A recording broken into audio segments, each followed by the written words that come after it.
Our next question is, what does it mean when people say that if you've made a suicide attempt before, you're more likely to attempt it again? Micah, let's hear from you. Yeah, a common experience after surviving a suicide attempt is extreme fatigue and extreme remorse. And, you're not out of the woods with depression. And so you may be angry, you may be embarrassed. I mean, there are big feelings that surround, a suicide attempt.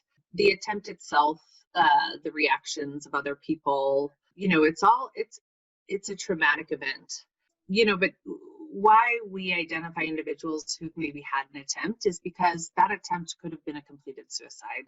And so there's a higher risk for those individuals, and there's a higher need for resources and support. And so, when we have lists of risk factors, and it is a risk factor because of just the follow through, and the attempt is a big act and a traumatic act in and of itself.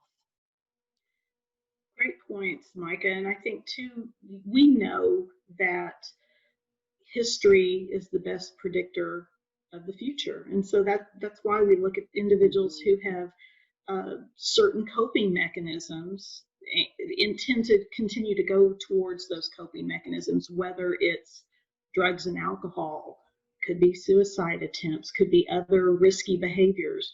And we know that history is a great predictor because we tend to go to what we know. The same holds true. I think another great example is abusive relationships. It's so common and so easy for someone who's been in an abusive relationship to end back up in another abusive relationship. And so again, with that population, history is a good predictor. And so I think we always look at that, and like Micah said, the risk factors are there, and that's one of them.